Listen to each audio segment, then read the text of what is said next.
chapter 3, verses 20 to 35.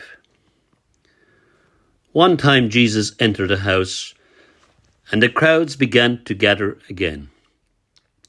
Soon he and his disciples couldn't even find time to eat. When his family heard what was happening, they tried to take him away. "He's out of his mind," they said.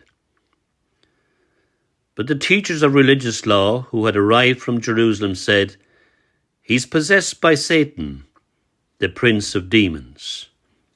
That's where he gets the power to cast out demons." Jesus called them over and responded with an illustration. "How can Satan cast out Satan?" he asked. "A kingdom divided by civil war will collapse.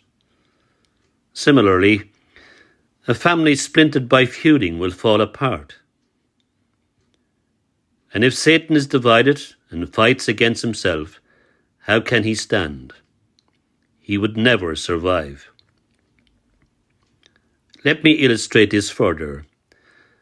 Who is powerful enough to enter the house of a strong man like Satan and plunder his goods? Only someone even stronger.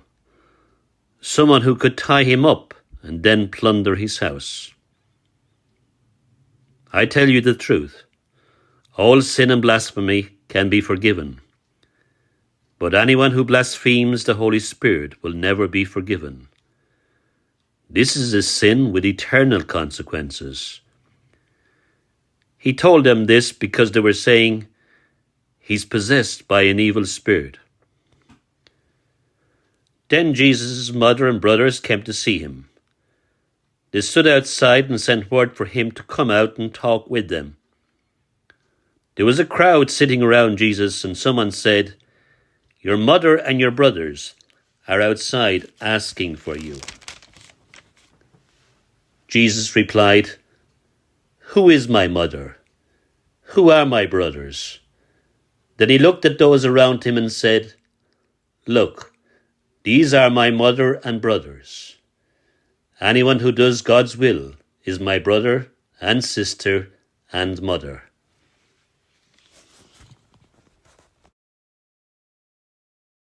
On this Sunday's Gospel, Mark 3:20 to 35.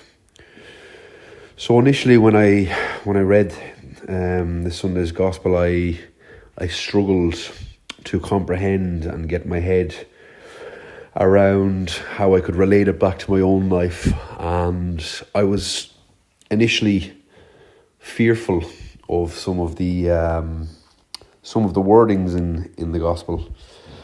I was fearful of the mention of eternal sins against God, and the more I reflected, I began to understand this section and this passage a little bit more, and I could relate actually a lot to the family and the relatives that were convinced that Jesus was out of his mind initially. And I see that in my own social situation among my peers. Whenever I bless myself when there's an ambulance driving by, or whenever I tell my friends from work or wherever it might be, the sport groups that I'm involved in or whatever, that I've just been to Mass, I can see the the reaction in their faces of, are you okay? Are you a bit mad? Because the reality is there's not that many young people going to Mass these days.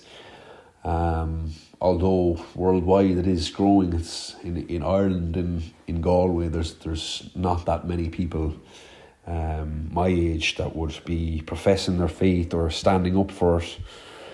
And it shows, I suppose, this gospel also shows that it's something new that Jesus is doing, that not even his family could understand, and that Jesus is trying to relate to me anyway. And that I got that from this passage or this gospel, that Jesus kind of shows us that it's okay to be the odd one out. It's okay for people to kind of give you that kind of odd glance or whatever it might be. And then I was reflecting on the eternal sin.